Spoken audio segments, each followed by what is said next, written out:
Hey,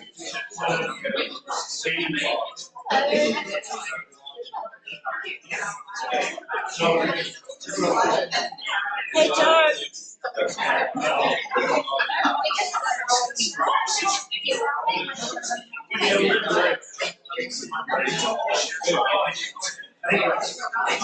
Hi.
Check.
Yep, I think so.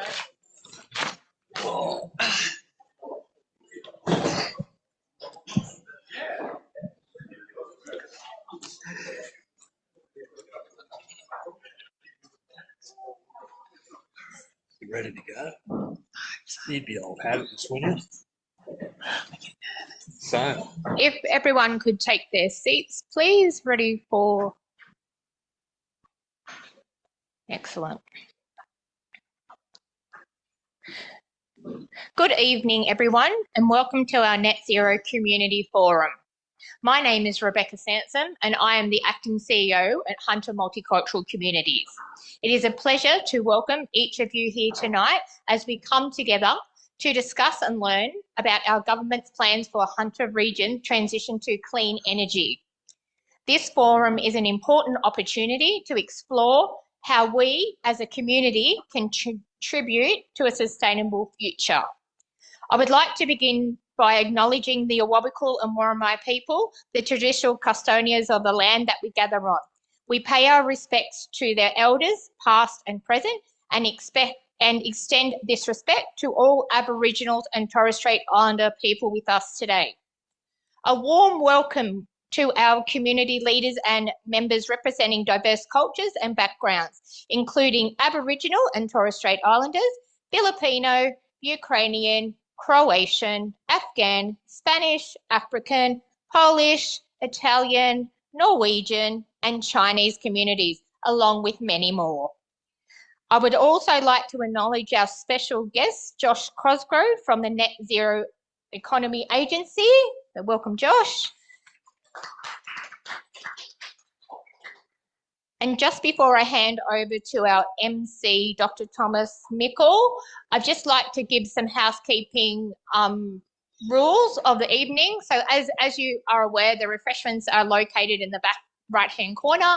We have tea and coffee and cold drinks here. The toilets are to the right in the middle, both disabled men's and ladies. Our emergency exit is here to the left, and our evacuation area is through the front gate and over at the path next door. Without further delay, it's my pleasure to introduce our MC for the evening, Dr. Thomas Michel. Thank you.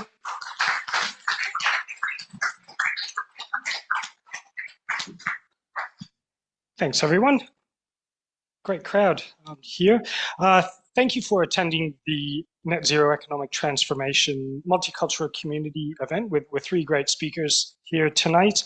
And what a great setting it is in Newcastle to be discussing this really tricky topic with lots of challenges and opportunities and complexities that all live out here in our community. So I think Newcastle and the Hunter region are really, really unique in that we're endowed with a lot of resources and land and space. We've got power generation and transmission infrastructure here already in place. We've got a deep water port. We've got a skilled workforce and R&D institutions all right here ready to go for the net zero transformation. But at the same time, we're one of the few regions in Australia where there's really deep-seated economic reliance on coal and the mining industry. at the moment. About 15,000 people are directly employed in the mining sector here in the Hunter region, and many, many thousands more indirectly too. And this conjures up a lot of really wicked problems for us as a community and as a region. So the change will be disruptive as well as beneficial. There will be disruption. So these are the sort of issues that I'm looking forward to unpacking with our great speakers tonight.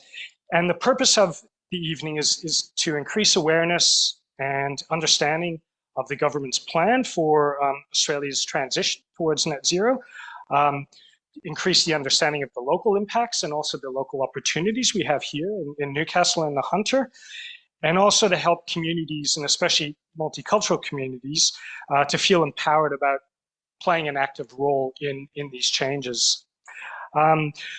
So without further ado, I will introduce our first speaker. I should also say too, forgot to mention, if the Net Zero Economic Agency is requesting pledges of support for any individual or organization who feels comfortable with pledging support for the net zero transition. This is something they'll be collecting and speaking about at the end.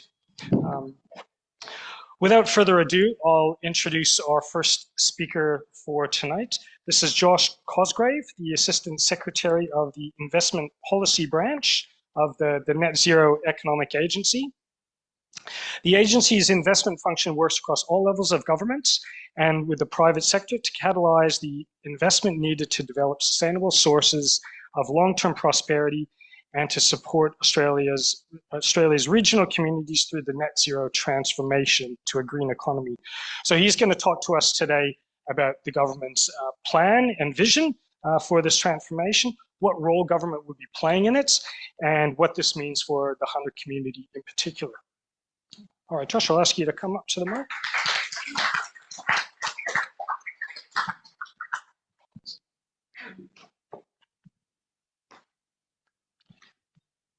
Thanks for the introduction, Thomas and Rebecca. How are you? Thank you for having me. It's a pleasure to be here, not just Newcastle, but the broader Hunter region. I'm Canberra born and bred, and Canberra is about, population-wise, the same size as Newcastle, but coming to Newcastle is always a pleasure because it is quite different from Canberra and far more diverse in many, many ways. It's just a very interesting place. I'm not trying to diss my hometown, but there is something about this region which has great appeal to me. So thank you for having me. What is net zero transformation? So we use net zero a lot. You hear a lot of rhetoric. You hear the word transformation on it, could be very large scale. But today I might just go through some of the basics of that, just so you have an understanding from the Australian government's perspective, the federal government's perspective of what we mean by net zero and the transformation to net zero. So climate change, as we're all aware, a significant issue for all nations, including Australia. Emissions created by human activity contribute to this, and the governments around the world, the private sector, communities, many, many people are involved in thinking and beginning to act on how to combat it. So the use of fossil fuels in many of these economies, Australia in particular, is quite embedded in society. We're talking about something that started with the Industrial Revolution, and in terms of reducing emissions, there's an element of unwinding some of that. So this is a very large structural change for not just Australia, but the world as we know it. So I don't stand here trying to be grandiose about it. It is a major economic and societal change that we're looking at. So net zero in the Australian context is largely about reducing emissions with a net zero target of 2050. And that means basically the emissions that go out, the emissions that go in have evened out by 2050. Now that's, a few years away, but given the scale of what we're looking to do in just this country, that's a significant challenge.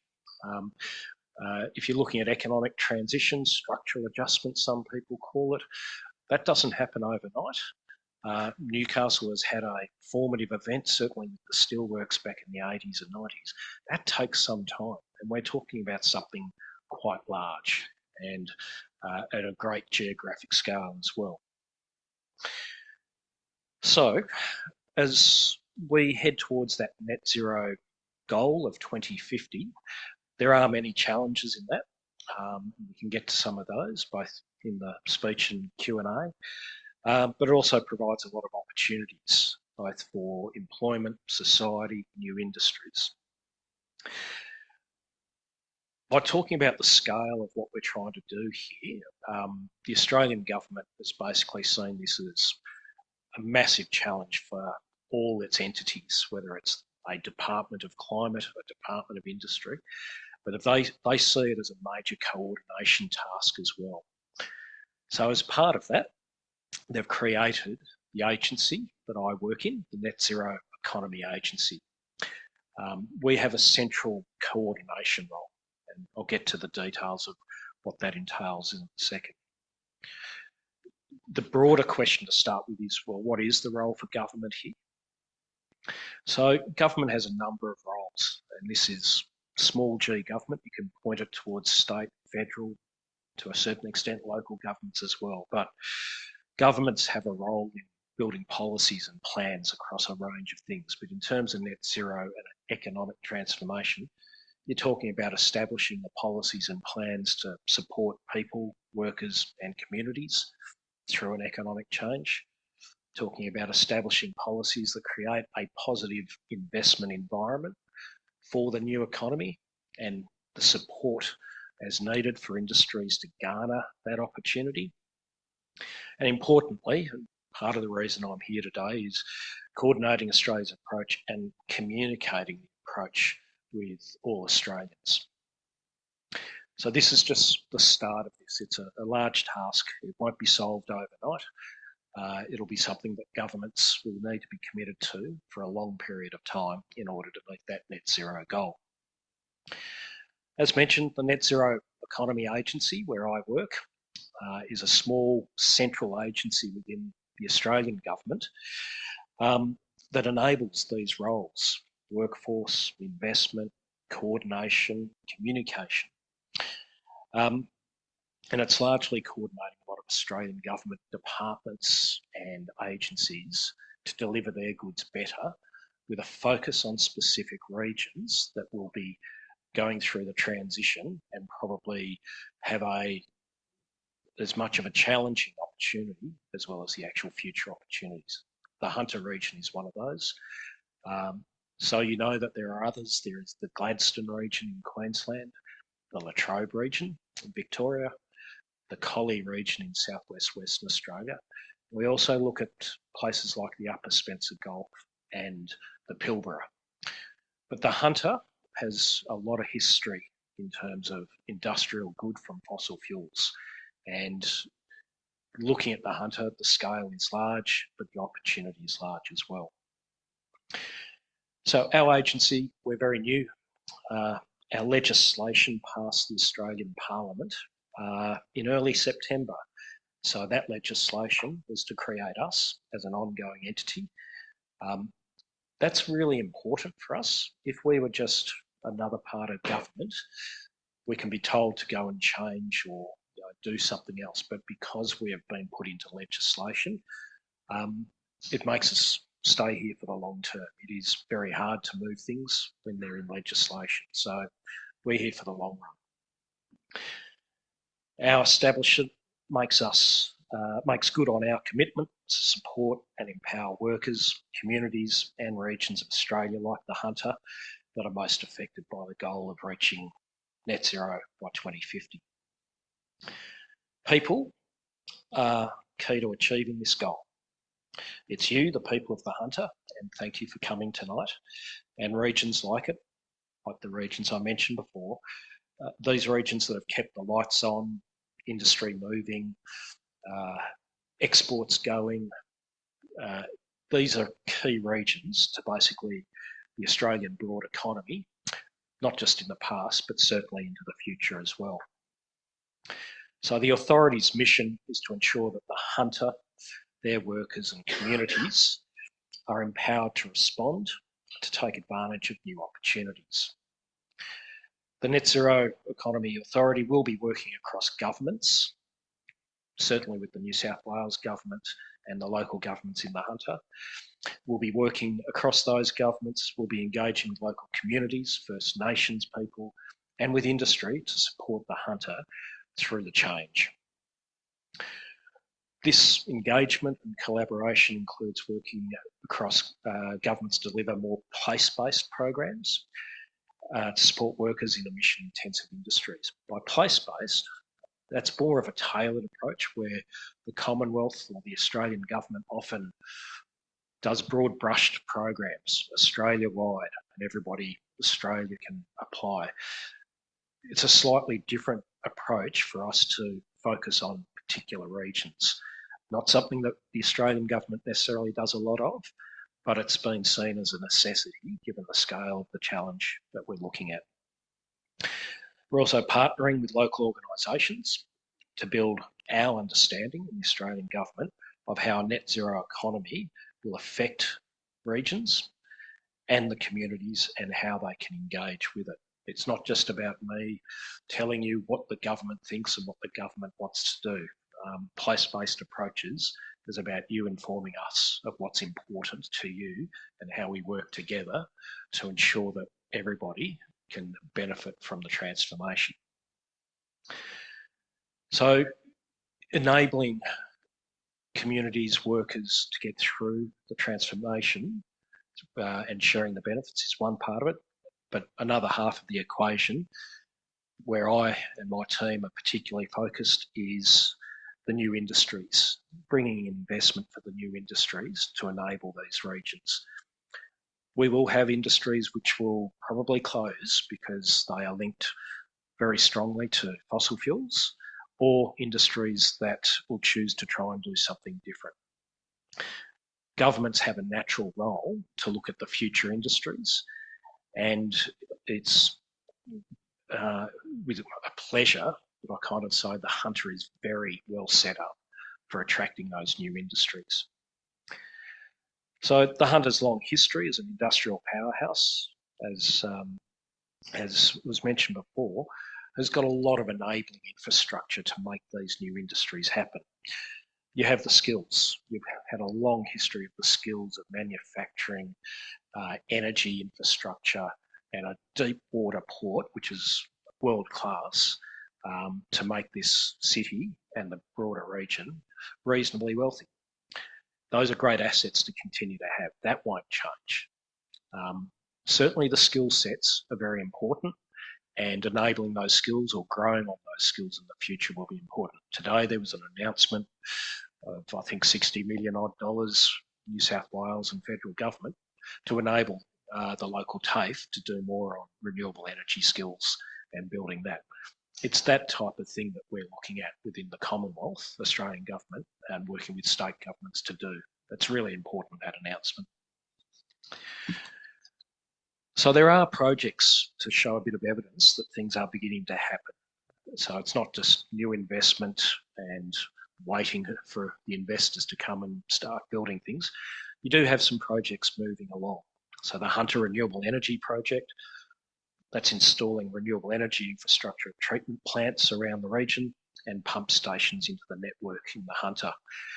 That's built off solar voltaics and generates electricity to some power facilities, reducing both the impact on the environment, but also helping out on power prices as well, which is a real pinch point for a lot of industries at the moment. So that's 6 megawatts of renewable energy in helping Hunter Water to keep things ticking along. That's a small project, but it's shown a great deal of potential. And rolling that out across other regions, whether it's the Hunter or across states, there's a certain leadership factor where you get these projects emerging in a region like the Hunter, which people take a lot of notice of. You have the MGA, Thermal Energy Storage Project. Storage is a big ticket item in the net zero transformation. That's based at Tomago. And that clean energy business has pioneered a cutting-edge energy technology that will show some good results relatively soon, I'm sure. Fortunately, the Australian government has helped fund some of that. The Australian Renewable Energy Agency, which puts out a lot of grant money to clean energy, especially renewable-based projects and more storage projects now. That's showing some good potential as well. Up the valley at Liddell, where the power station closed a couple of years ago, AGL has been basically pretty keen to progress on their energy hub there, and looking to replicate something at the Bayswater power station just over the road. That is a very, very valued infrastructure site. All the transmission, all the substations, a lot of infrastructure, which in a greenfield site would be very expensive to set up. So AGL is actually working very hard with the Commonwealth and New South Wales governments to build out what could be a major energy hub in the future. So that is going quite well, and they progressed from the closure of that Liddell power station to building that hub very quickly. Port of Newcastle, as I mentioned before, world-class and world-renowned. It's also preparing for the future with its clean energy precinct. That precinct will provide a dedicated facility for all forms of new energy, future fuels and technologies. So we're not talking just wind and solar. Certainly hydrogen's part of the puzzle there and part of the opportunity. It's located, as many of you might know, on the former BHP Steelworks site, and through some Australian government funding again, with New South Wales helping out, it's looking to create quite a few jobs there. So some estimates are as large as 5,800 jobs. That's a lot in any region. So there's a lot of things happening. It doesn't all come down to a renewable energy project here and a storage project there. There's all the enabling projects you've got to think of as well, and the port is central to making a lot of those things happen. So some practical stuff we're also doing in terms of place-based approaches for supporting workers. Our legislation that's just passed does have some tasks that we as an agency have to undertake that will be very helpful for the workforces in this region. First of those is what we call the Energy Industry Jobs Plan. That's a redeployment program for workers at closing gas and coal-fired power stations. So that plan is largely focused on power stations closing in the near future, and some are in the Hunter Valley, some are in the Latrobe, Gladstone. Transitioning people from work in a power station to other work is key. People need to know what their futures have, and governments do play a role in smoothing that challenge. So that program will ensure that closing employers will support their workers to retrain and connect with new employers in the region, in this case the Hunter region. So we've already been talking to both employers at power stations as well as potential employers in the Hunter region about what that plan will look like when these power stations close.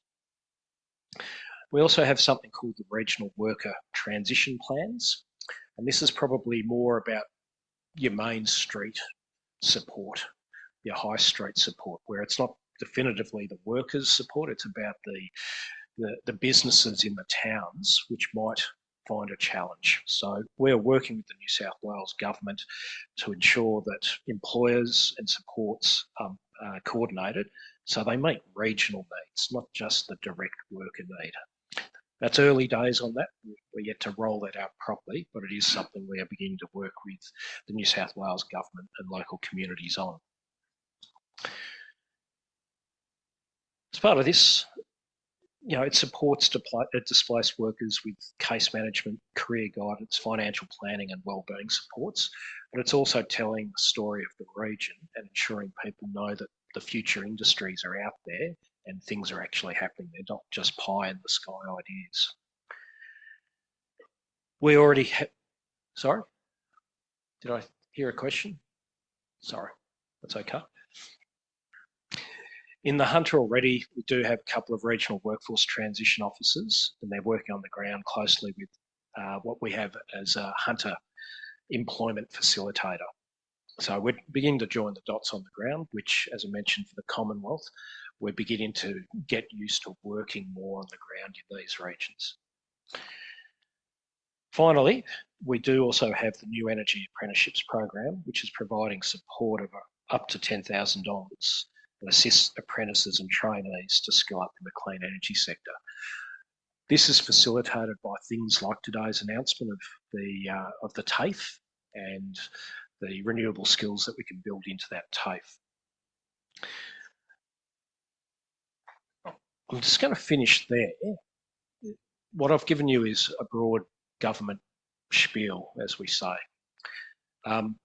That's all fine for me to communicate that, but I'm much more interested in getting your views, your questions, because this is not a task that Commonwealth or Australian government or any government can do easily, and certainly can't do by itself. It involves interaction, questions and comments and thoughts and ideas. So I'm very keen, when we get to Q&A, just to get your views, things I can take back into the machine people call Canberra. So the next time we come back, we can actually keep progressing things. So I'll just pause there. Thank you. And again, it's an honour to be here. Look forward to coming back to the Hunter.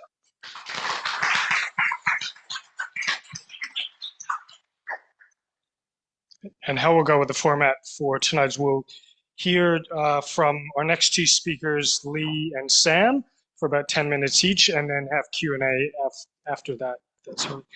So next up is Leigh Shears, the Secretary of Hunter Workers. As Secretary of Hunter Workers, Leigh has proudly represented and advocated for more than 64,000 union members across 25 unions locally since 2020. I thought it was longer than that. Yeah, since 2020. Leigh began as a Boilermaker apprentice in 1989 and went on to work in construction, heavy industry, and manufacturing. He served as an AMU delegate and health and safety rep before working as a campaigns organizer from 2014 to 2020. Leigh's most recent work includes leading the campaign for a just transition for workers in the region, ensuring that local communities benefit from emerging industries and projects such as the Hunter Offshore Wind Project. Come on up, Leigh.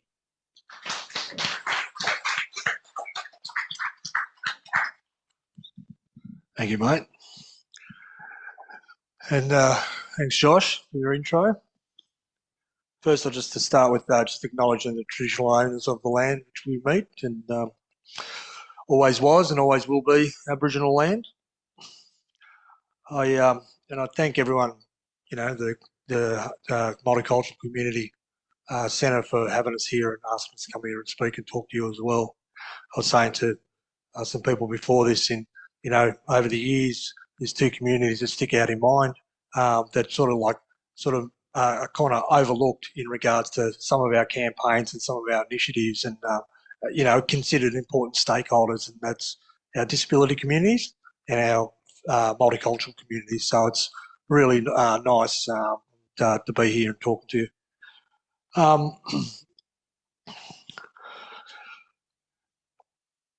I've been thinking over the last couple of weeks since I was invited to speak at this event, and and which is kind of a surprise. I'm kind of grateful to be part of this. It sort of made me reflect back over my life as well, and sort of recognising that I've been part of and gone through a number of transitions in my time, and I also sort of recognise that transition experience began when I was a kid. Now I know what that was all about now, but I didn't know what it was about then. I was born and grew up in the Waratah Valley. We went to and lived under the dirtiest coal-fired power station in the country, the Hazelwood Power Station, and used to go swimming down to the Hazelwood Pondage. It was an activity centre for a lot of the people in that regional community, and it was interesting. We used to go swimming there, and as kids, we used to think it was a blast because we'd go swimming in the pondage and come out, we'd be covered in coal dust. All our hair follicles would pick up the coal dust, and it was a laugh. We were going for a swim and we'd come out with a beard. So that was kind of the environment we grew up in. And but what I do remember of that time, it's different circumstances throughout my life, but I suppose the ends were always the same, is that uncertainty and confusion. And for kids, it was an interesting experience looking back on it. So the electricity network went through. It was a public owned, and it went through a transition of privatisation, and that has significant impact right across the community. Jobs, shops closed and those types of things. But one of the things that I remember, and I remember really distinctly as a kid, looking back, the memories that I have from them was that there was fear, and it was they're kind of like dark memories. I didn't know what was going on, but it didn't feel comfortable. It didn't feel secure for a period of time. And so, I suppose, when I finished coming through the end of high school in the mid '80s, and then looking to go into a trade, the nation was going through an economic transition at that time, and organisations, big companies that were traditionally sort of have intakes, apprenticeship intakes, 2 or 3 times a year. You can almost set your calendar on it. January, June, July, and then sort of like the November, December were the intake periods for organisations that take on apprenticeships, traineeships, cadetships, and those types of things. So you sort of you went through school, or I went through school, and my mates went through school with a sense of certainty about your future.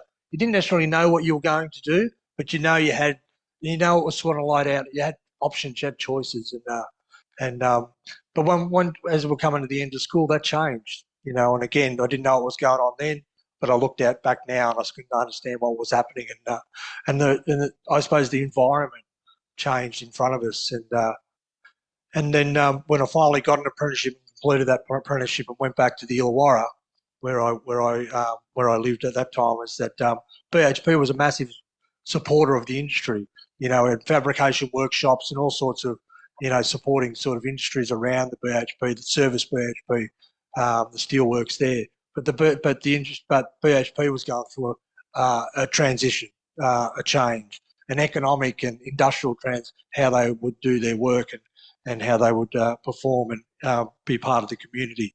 And that was a shock. Once upon a time, everyone worked in and around the BHP, serviced the BHP. The opportunities and security was kind of there. The money, the prosperity was shared, but that changed. One of the I suppose, or a number of the key things that sort of stand out throughout all those processes is that, one, there was no community engagement, there was no education, and there was no plan to actually continue to support the community, whether it be through jobs, whether it be training, apprenticeships, because the whole sector, the whole region were affected, from TAFE, opportunities to enter trades, and the understanding of a pathway forward that we could also, everyone could participate in. That wasn't there. That was absent.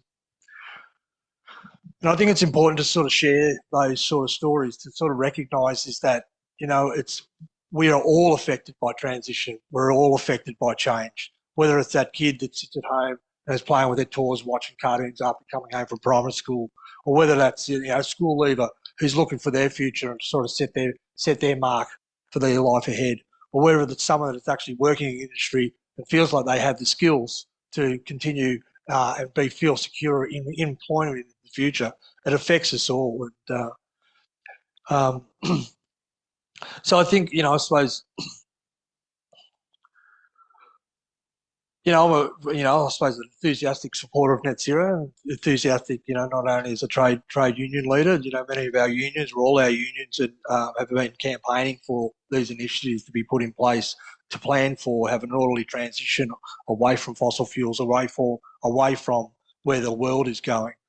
But with that experience and looking back at that sort of my experience in life and throughout the transitions, what net zero does, it puts families, communities, students and workers and industry as key stakeholders throughout this transition. To key stakeholders, recognise the key stakeholders that are affected, but also that deserve the opportunity to play a role in the transition of the future.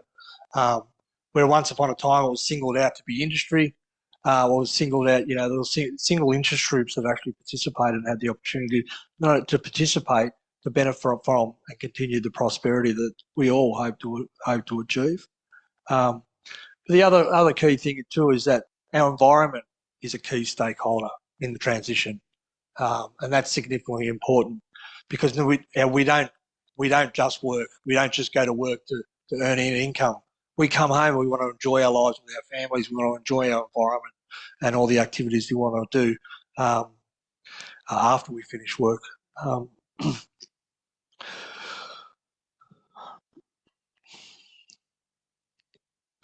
It's I think our previous comrade went through some of the stuff with the Net Zero Economic Authority, the assistant for workers, that are in work currently working in affected industries. I think the flexibility with the Net Zero Economic Authority into the future is that it's not set in stone, and it's not just going to focus on our power producers in traditional industry from our power stations and their supporting mines, but it also provides the opportunity to evolve and mould as we move through the transition. It brings in other industries and focuses on other workers and other communities that are going to be affected by the rollout as well. I think that's significantly important. The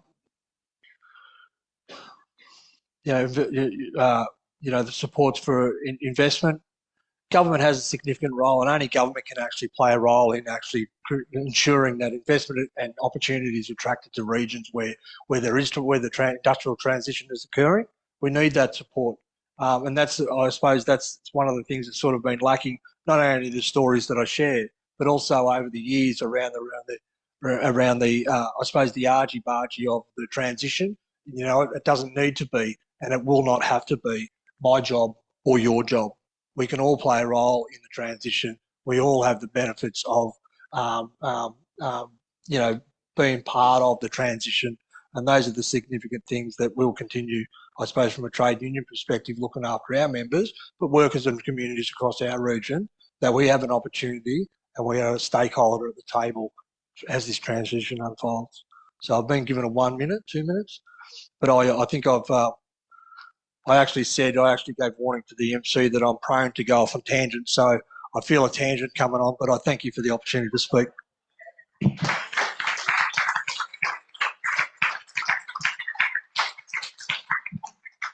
That wasn't too bad. That was pretty tightly. Last but not least, we have Sam Mella, who's Senior Project Manager for Beyond Zero Emissions. Sam is a well-known commentator on the subject of clean tech, innovation, and net zero emissions in the Hunter Valley. I've had the privilege of listening to you speak publicly before, Sam.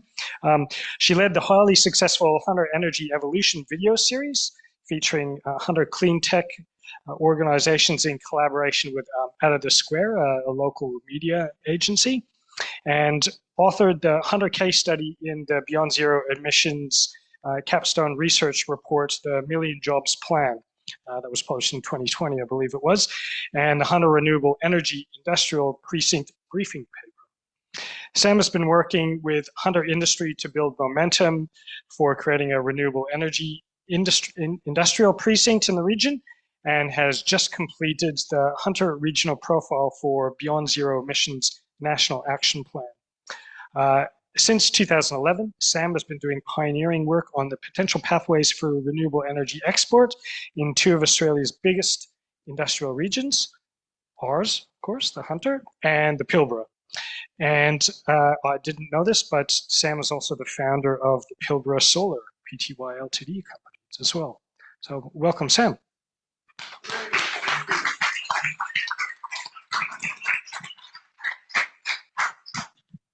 Thank you very much, Thomas. We haven't finished the Hunter profile on the National Action Plan. We're just starting it, but that'll be what we'll be doing for the next 3 years.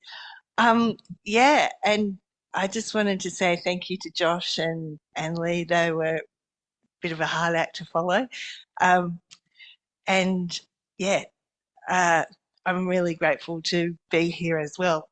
And next slide, please.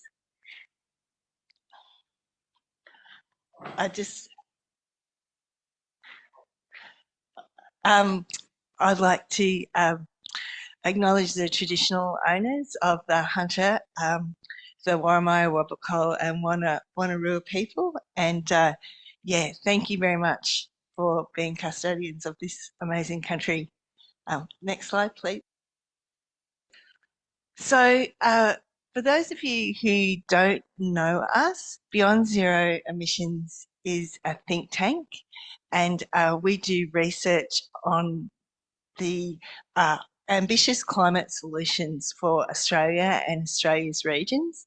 We're independent, we're funded by philanthropy and grants. We don't accept any government grants because we're completely non-partisan.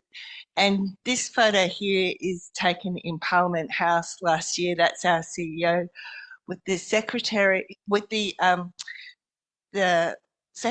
leaders of the Parliamentary Friends of Clean Tech Investment. So you've got a Labor senator, a Liberal senator, and an independent senator there, all there to support the launch of our battery briefing paper and also our Clean Tech Showcase. Next slide, please. So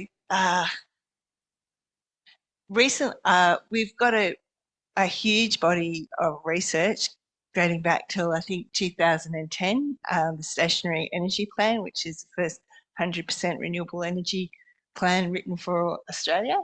And next slide, please. This is our most recent body of work. We focused in on these 5 supply chains. So to meet our obligations to the Paris Agreement, which is to keep warming within 1.5 degrees, if we manufacture and deploy these 5 technologies at scale, we can reduce our emissions by 81% by 2030. So yeah, these are all available free on our website. Next slide, please. So then after that, we pulled together this report. We pulled all those 5 supply chains into Make It Here and had a look at all of them together. And what we found was that Australia and the Hunter especially is really well placed to benefit from the net zero transformation. Australia especially, because we just have so much renewable energy and we have all the key materials that are required to make the equipment to have the energy transition. But we need to make a few shifts and changes to get the most out of it and to benefit from it. We need to move from a dig and ship economy, which is pretty much what we've been for a really long time, and we need to mine and make. So we need to add value to all the raw materials that we have here, our natural advantages.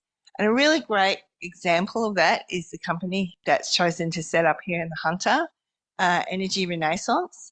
They want to make a full Australian supply chain for their batteries. So what happens a lot, like we have really good lithium reserves, we dig up the ore and at the minimum value send it overseas to China where it's processed and then made into batteries, and then we buy them back. So we get the minimal value of our lithium reserves. So what Energy Renaissance wants to do is build a full Australian supply chain and process the minerals here. And at the moment, they have almost all of the requirements to make their batteries here, except the cells. And then they actually want to make the cells themselves.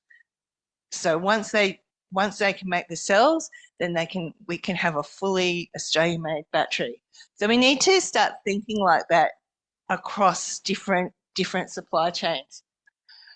And by doing that, we're investing in ourselves and we're keeping revenue in our country. So we're creating jobs and we're decarbonising our economy. So next slide, please. Okay, if you go back to those 5 reports that we did, solar, wind, batteries, heat pumps, and commercial electric vehicles, So all around the world, every country is working towards the net zero transition to meet the Paris Agreement 1.5, well, most countries. And no one country can produce all the equipment that is needed. So there's really big opportunities for us.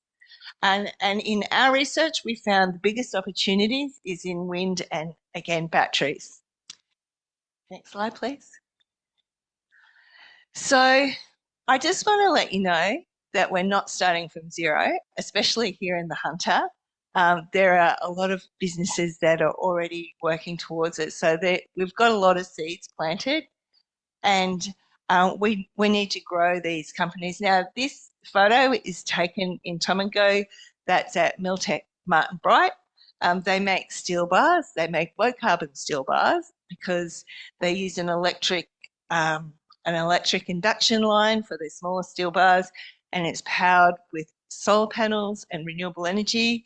They switch off for the afternoon peak and do a night shift, so they get the lowest cost of energy. And they make those steel bars are used to make the anchor cages and the bolts that are used in wind turbines. So a company called All Thread in Sydney buys the steel bars. So, you know, there's opportunities for everyone in this renewable energy transition. Next slide, please. So what do we need? We need support from government, which we are getting. We need to grow demand for Australian products.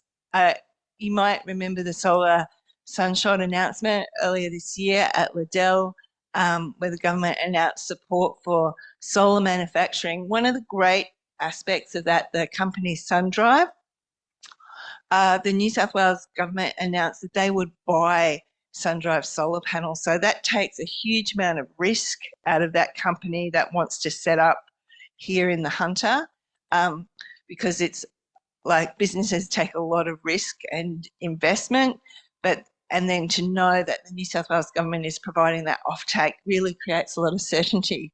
We need to make our products with renewable energy in renewable energy industrial precincts, because the emissions embodied in the products are counted in carbon accounting. And we need to establish more circular economy, because products like lithium are rare commodities. Okay, next slide, please. These are some of the local companies that are already driving this clean tech innovation. Janus Electric, battery-powered trucks in Berkeley Vale. BME is in Tomago.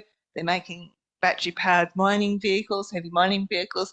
Amp Control makes it's a range of different clean tech. They initially did electronics for the mines, but now they make a range of different clean tech. That's a battery-operated, remote-powered salt water filtration system. Allegro Energy is making batteries. You'll notice there's theme batteries. It's making batteries in a factory in Thornton. They're water-based redox flow batteries, which provide sort of more long duration storage. There's Energy Renaissance batteries in Tomago, and 3ME batteries, well, that's a Bushmaster, but batteries for mining and military vehicles. So that's just some of the companies in the Hunter that are already on this pathway. Next slide, please. This is the report. Make it here if you'd like to download it. And also we have a clean tech showcase where we profile a lot of these companies that are doing this kind of clean tech manufacturing. And thank you very much. I'm happy to finish there.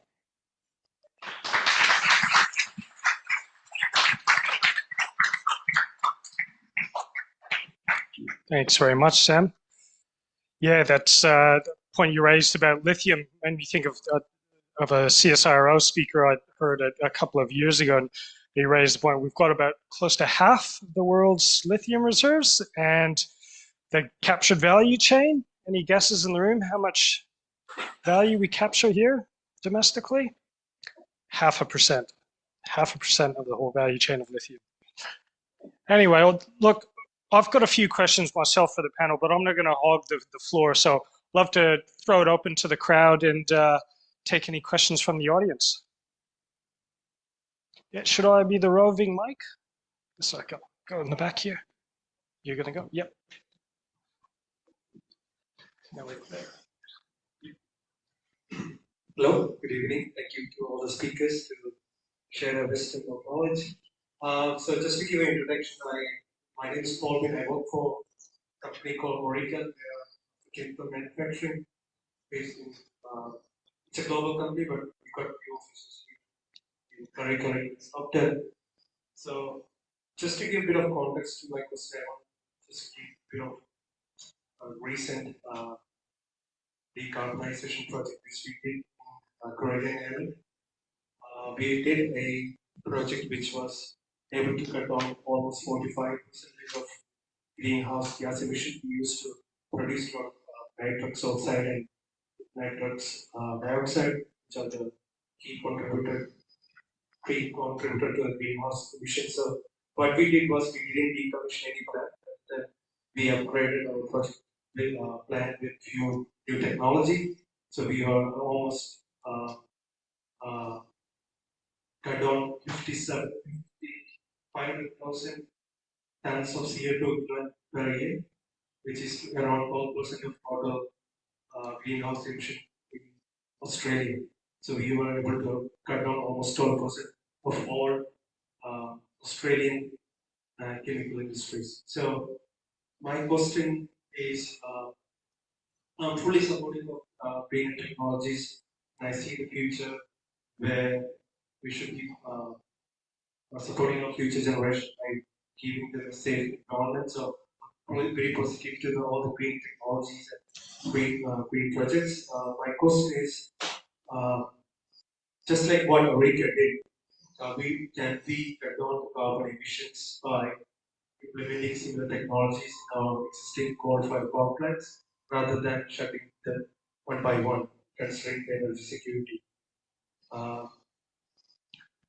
And would that be a question, Sam or Josh? Would you like to field that one? I'm happy to have a stab first. So in terms of power station technology and emissions reduction, I think one thing I'd point out is some of these power stations are quite old, and the owner-operators, some of them are making active decisions about their future, which aren't necessarily driven by emissions reduction policy, but some of them are just quite old. So there's an element of that. But in terms of new technologies to reduce emissions in power stations, certainly the Japanese, the Koreans, Taiwan, some of the new technologies there make it a much more thermally efficient coal-fired power station. I think some years ago, a previous government was looking at whether some of those technologies, and we're talking not just a little tinkering with a power station, we're talking a whole new turbine set and all of that. That's very expensive, and that comes down to a commercial decision in a lot of states around Australia, maybe less Queensland, because that's state-owned. So you're kind of finding that cost benefit with an old power station, new technologies, whether it's wind or solar, coming down in price, making it competitively difficult for some of those power stations. So technologies do exist, but take carbon capture and storage, for example, not a lot of evidence outside of 3 projects in the United States, one in, I think it's the Emirates, on how competitively you can do that on power stations. And that would reduce it by like 90%. Very expensive. And to be honest, a lot of communities aren't that chuffed with that technology. So, yeah, a lot of challenges for power station emissions reduction. Still a lot of great work being done, I guess, overseas where they're still interested in new power stations, whether it's China, a little bit in Japan, where they're using the latest whiz-bang things. But that's where their energy demand is shooting upwards quickly, and you can't do it all with wind and solar. They still need large, chunky assets like coal and gas to meet demand. So, yeah, it's tricky when it simply comes down to economics. I'll pause there. I'll just add to that. I think it's an important, like it's I suppose it's a common question in regards to our coal-fired power assets. And I say our, I just say that lightly because they're not ours. And I suppose, leading up to the last federal election, where there was a lot of noise around this particular issue, and it was the owners, as Josh pointed out, it was the owners that actually were making a commercial decision in boardrooms, not in this country, about our power assets, about the lives of working people, and about our communities. So one of the things that I think is really important and been a change in direction around, instead of waiting for the market to fill the space, we've been here in Australia with the federal government, we've been proactive and actually looking what does the future look like for our people here. And the world is, globally, the world is moving to, renewable energy. And what is our opportunity this year? And let's get on the front foot and get moving with it. So I think that's really important to remember as well. Just want to add anything, Sam? I just want to congratulate Orica on that project. It's a really fantastic project, and I've been looking at Orica's decarbonisation plan, and it's a really excellent decarbonisation plan, and the staff bonus or managers' bonuses are actually linked to meeting their decarbonisation outcomes. So it's really good. Congratulations, Orica.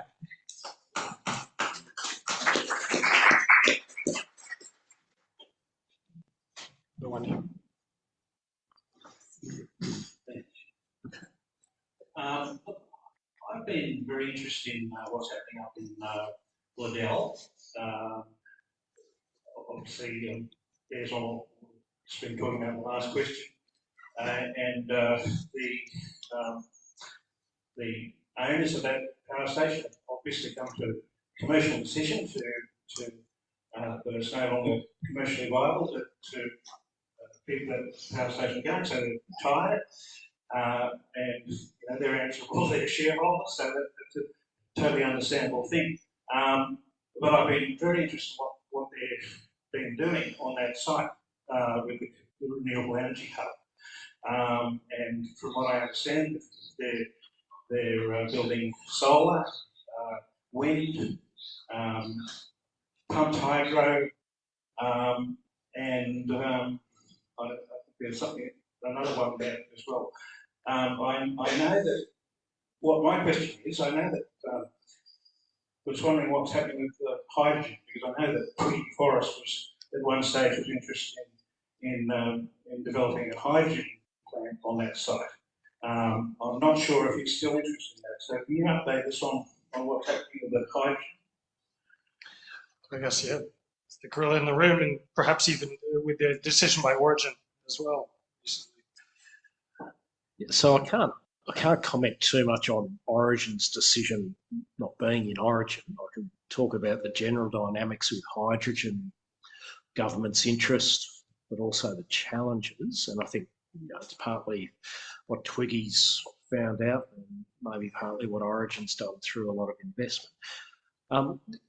Hydrogen, so it's not our first crack with hydrogen. It's been around a few times, but the latest generation of support projects, the last 5-6 years or so, has been a very intentional and, how would you say, pretty mature approach from governments, not just the current government, but the previous government, to basically kickstart it along.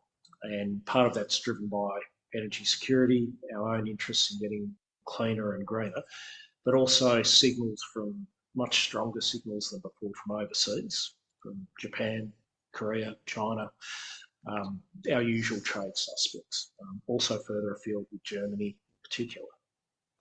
So globally, a lot of momentum. A lot of projects are still struggling with the cost factor of producing hydrogen from electrolyzers.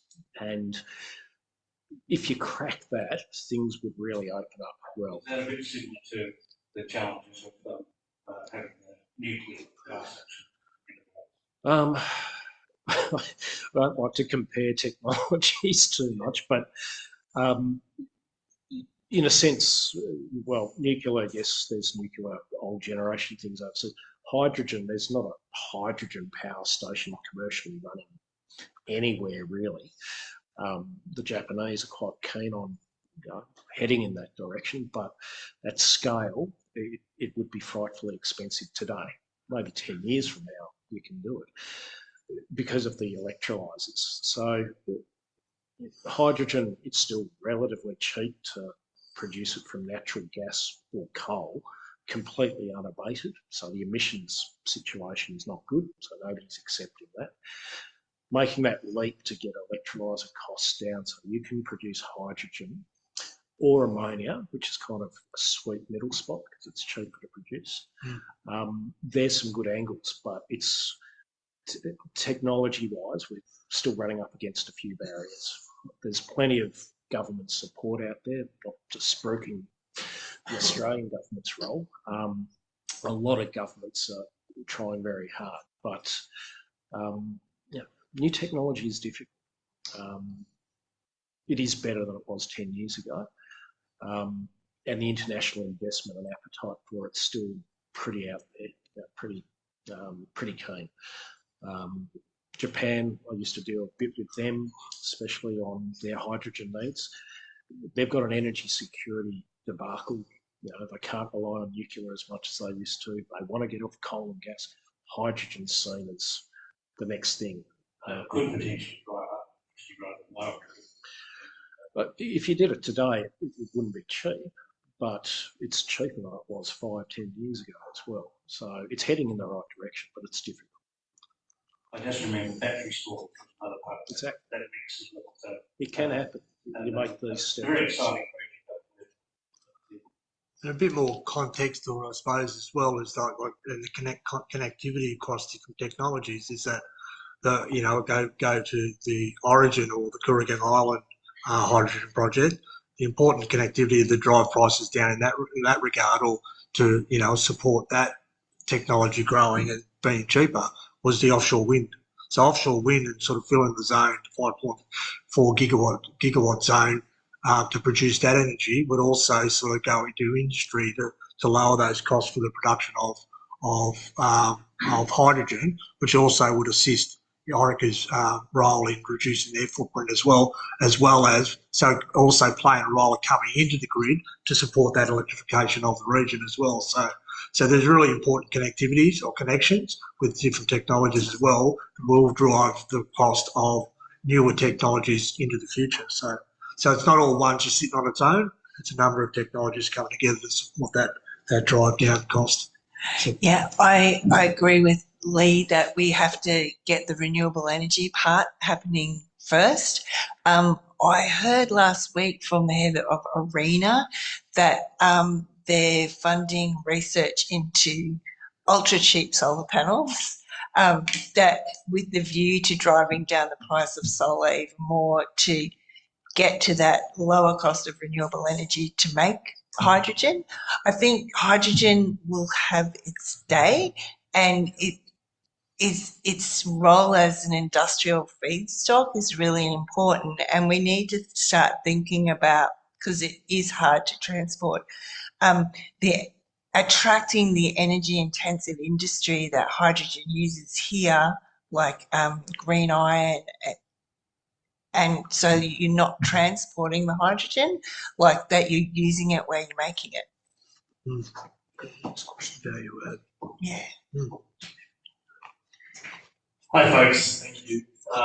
Thank you to the panel, it's been really excellent. So I'm an organiser with the Australian Manufacturing Workers Union here in Newcastle, and majority of our members find themselves in industries that are linked to the mining industry, whether it is directly at the coalface and maintenance or all the way back at the supply chain, rebuilding machinery, which is where I find myself coming from, where I did my trade in my time. And the current remit of the NZEA doesn't cover workers in the whole breadth of the transition. It currently covers workers at coal-fired power stations and captured coal mines. My question is particularly for you, Josh, just get an understanding, and again, not looking to cut this down and give the NZEA an opportunity to walk before we run, but what is the future of the NZEA? Is it looking to expand its remit to cover, again, where you draw the line on who is impacted by transition? It's difficult to draw on, where it fills its way all the way up to, say, retail as well in small coal mining towns like possible. But where does the future of the NZEA look at from your perspective and expanding a couple more workers in the region? Excellent question. So today we're limited by the legislation. That's today. The challenge, as mentioned in the speech, this is a long-term challenge. So the trends of transition, where things are, where new challenges come up, we have to be open to what that looks like. There's a couple of angles to that. At the moment, as a small agency, we've been told to focus on a few regions, and the Hunt is one of those.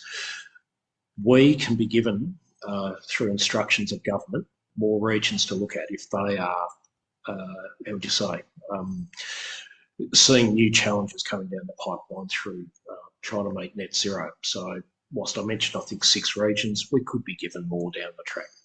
We just don't know. But they didn't want to start us up with everything. When you think of that, and you think about the ability to change it through legislation and you look at expanding it as you progress, like it's not out of the question. It's just at the moment, government wants us to start small and scale up. So captured coal mines to power stations, that was seen as a very tangible, pragmatic place to start. We are genuinely aware of the Upper Hunter, a lot of the export mines, what happens to those down the track. Export coal, the market for that, naysayers will say, oh, it's finishing. I don't think that's finishing for quite some time. That demand's going to be there for quite some time. But there is going to be a challenge at some point in time in the future. So we have that in mind. It's just at the moment we are limited by that legislation. So as things emerge, those challenges, if we have the presence that we think we're going to have in the Hunter amongst other regions, we'd be front and centre in that discussion too. Thank you. Good question. Thank you. I was actually going to ask that question as well, but I've got a couple of others, so thank you. My name is Jo Lynch. I'm with the Hunter Community Environment Centre, which is a party to the Hunter Jobs Alliance, of which I'm secretary, where I'm proud to be, and also with an organisation called Green Alliance, national advocacy org, trying to put communities in a position of strength to get the grid that we need to build. So on that front, with my Green Alliance hat on, our staff members did have a couple of conversations with the agency before the bill passed, and it's now passed, and we'd love to connect again because we can see that there's some provisions in the bill that would enable something like build energy hubs to sit under the agency. These hubs are service and outreach centres to inform communities. Like they're a one-stop shop, come ask us questions about all things renewable rollout, less on the industry electrification and decarbonisation side, or on the household electrification, get your kind of there. So I would love not to reach out to you again and chat. Their lines. Awesome. The other question is, off the back of that one, do you know when the next opportunity is, or when is the legislative review of this agency, just so we can get a sense of the kind of timelines? The other question is, sorry, I've got this, just a second one, I think. Yes, is will when Australia comes time for Australia to make its nationally determined contribution for the 2035 emissions reduction target, is that something the agency is not going to impact the remit of the agency's work?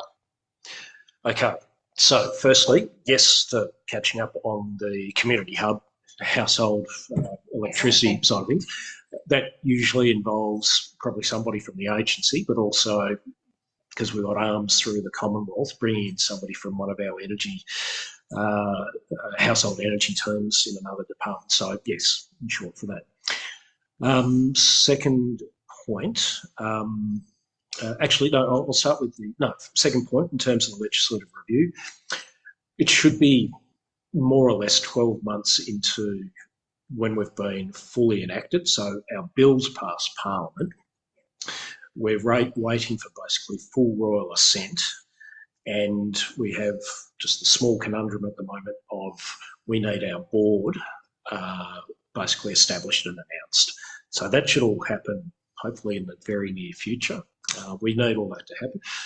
Clock starts ticking after that. So assuming it's the next month before the end of the year, this time roughly next year. Yeah. So, I mean, legislative reviews, they do take a bit of time. Hopefully it comes through by that stage. There's the usual consultation with that. We'll be into a new term of government. We'll be up and running. We'll be a bit more independent than we currently are because we're still tied as an agency. But yeah, it should be 12 months from presumably December. Final thing, the NDC, National Determined Commitments. How does that impact us? So, in a very direct fashion, it doesn't. We have a remit to focus on particular regions, some assets in those regions, workers' side of things, investment side of things in those regions. Indirectly, if there's an NDC which kind of pushes the envelope in terms of goals and industries in those regions or the investment in those regions changes tact and that impacts us, yes, we have to act on that. We don't have the NDC written into our ledge or our corporate plan or any of those planning, but depending on the tenor of the region, we may have to change. We'll see what the NDC comes up with. That's separate. That's climate change authority. They deal a lot with that. We might be consulted on it, but it's not something we model per region. It's something that we'll probably interact with after that modelling's been done. A lot of interest in that at the moment, as you're probably aware. We'll work with what comes out of that. Awesome, thank you. And we've got another question at the back. Thank you, Hugh Mella, board members of HMC, and I just want to say thank you very much. Sorry if it holds up further. Thanks very much for taking the time to come and speak today. It's really important that we start to engage in that community in relation to this important issue, and thank you very sincerely. I've been watching the debate around transition in a very immature sense for some time now, and I would like to think regionally we've reached the point where we recognise that the transition's on foot, and we recognise that there is a need to start planning, and a need to plan for some time now. And that response will have to be driven by government, in the small G sense that you mentioned, it will be driven by capital, by labour, and by civil society. And it's going to have to be a ground-up approach. But presently, we think about that in Newcastle and Hunter. We have Business Hunter, we have a committee for Hunter, we have various employer organisations, we've got Transform, we've got Labor members, all from different factional backgrounds. We have a whole myriad of voices out there. And then there is also the Hunter Transition Authority, which, to the best of my knowledge, hasn't gained any traction yet. That's been announced. So I see positive conversation, I see a positive direction. But my question is, who and how will this transition actually be led? Great question. That's a really interesting and important question, particularly in the context that you asked it with all those organisations as well. I think meeting with the Net Zero Economic Authority more recently, and the stuff that Josh noted where the authority or the agency is at currently. So, in its early formation stages, legislation's just been passed. They've just appointed a chair. You need to now go and appoint a board, and then look at actually the remit of the work that they need to deliver. The other thing that I think is important to tie in is what Joe also mentioned is around the energy hubs. They will be a significant, and I'm sure that they will come across, they will achieve those, but they will also be a significant leadership driver and support within the community.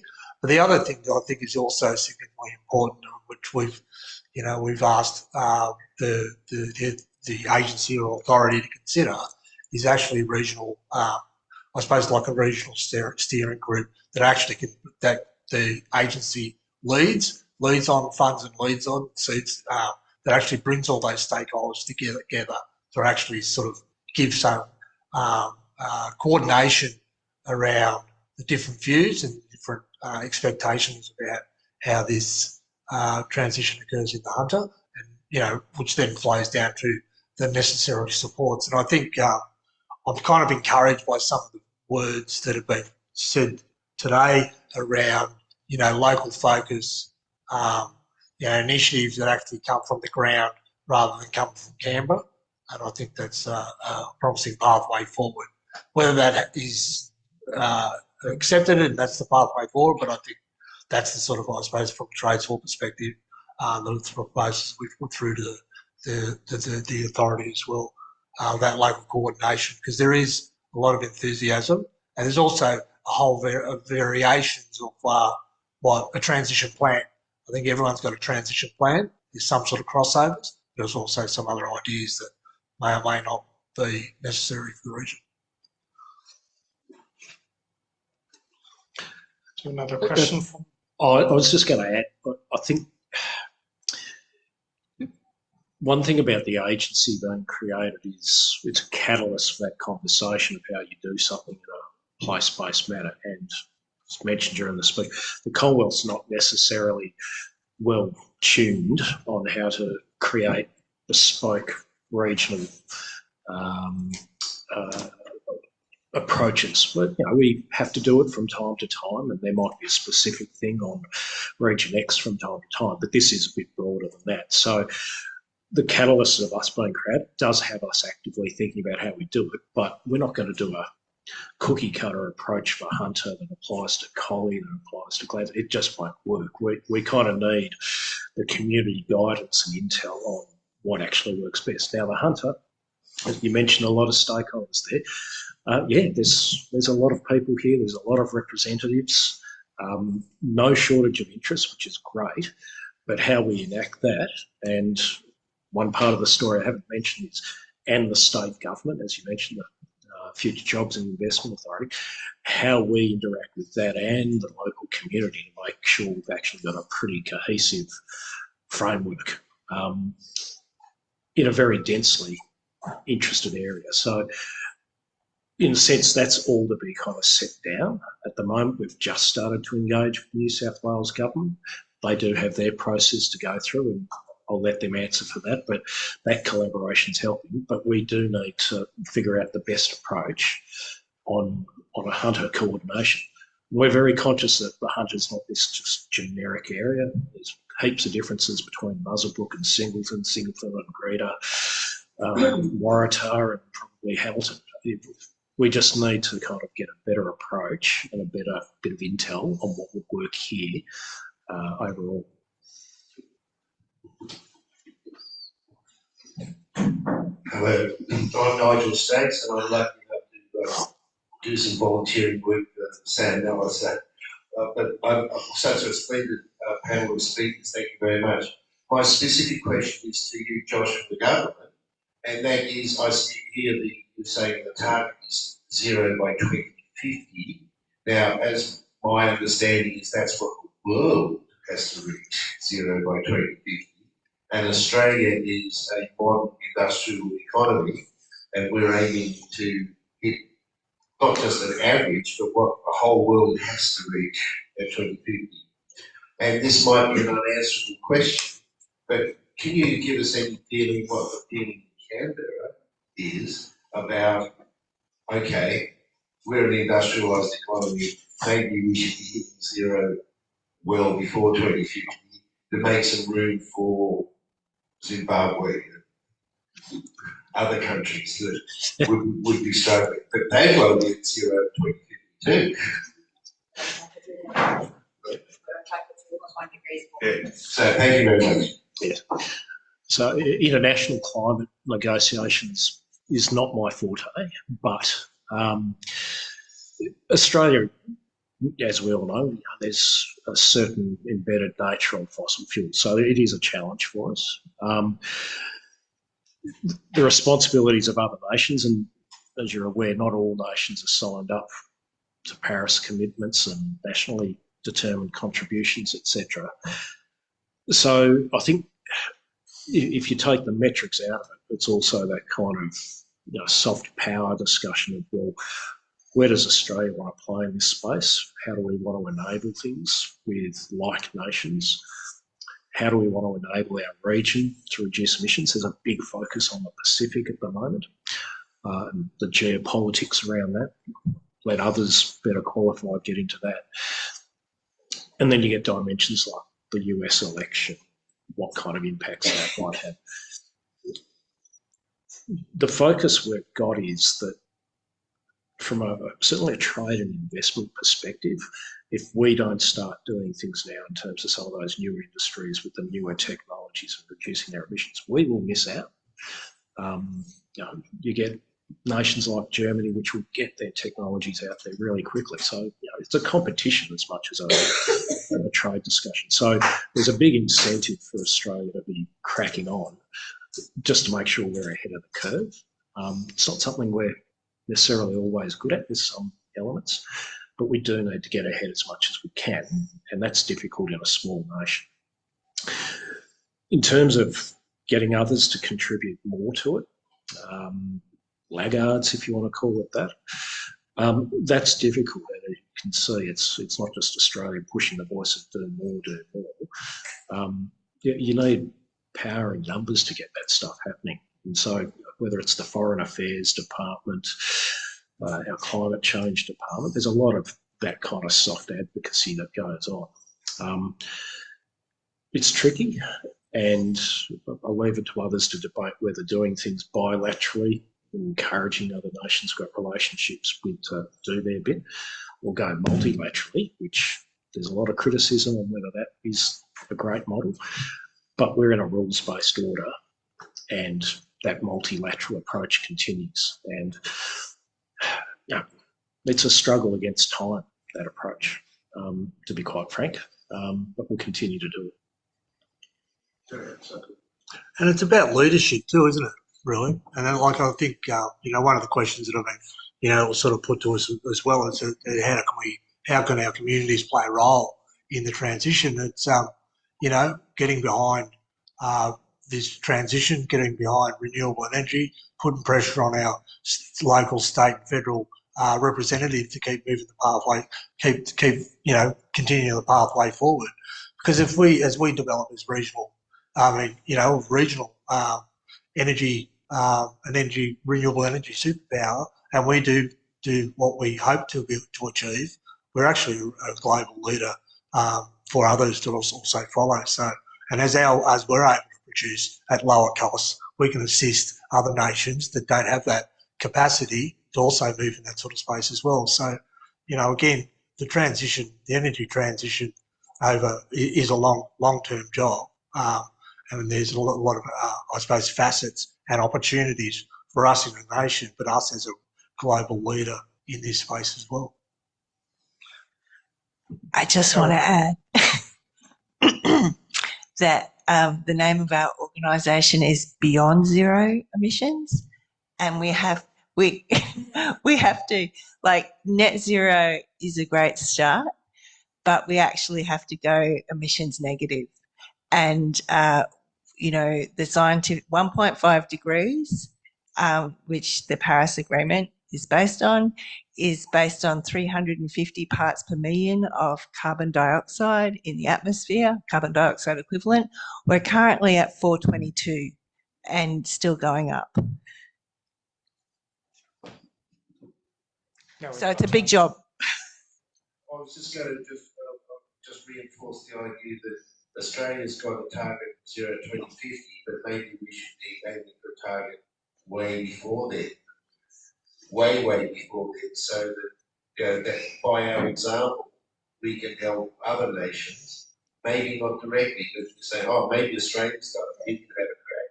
And also other nations that aren't as lucky and as rich as we are going to have a much harder time. And so I was hoping Australia might be able to have a more ambitious target to leave room for other nations. Good luck.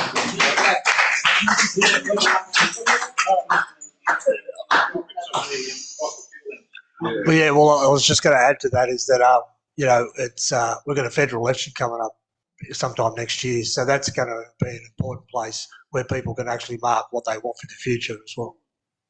So I've got time for one more quick question before we wrap it up. Yeah. When I was young, my name is Lee, representing senior person in Australia. When I was young, in the primary school, in fact, my teacher told me that we will clean energy from clean nuclear power. Now, what happened to that? The fusion energy. You know, it's being very hot for a period of time. Now it's dying down. You guys never mentioned about fusion nuclear energy. What happened to that? Any idea at all? Too expensive.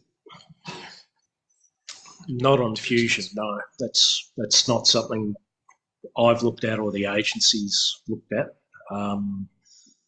No, and I know there's a current debate, but that's basically the politics. We haven't been set up to look at it. We won't look at it. Plenty to discuss over the drinks and nibblies. Look, I'll pull it up there. It'd be great if people can stick around and have conversations privately as well too. Yes, and just to remind everyone too, if anyone would be comfortable signing pledge of support, either as individuals on behalf of organisations, that would be fantastic. They'll be at the back with Brace Society. I'd like to thank Brace Society for organising today, and Rebecca, the Hunty Multicultural Communities for hosting, and especially the three panel speakers, Josh, Leigh, and Sam. Thank you very much. We could give them a round of applause.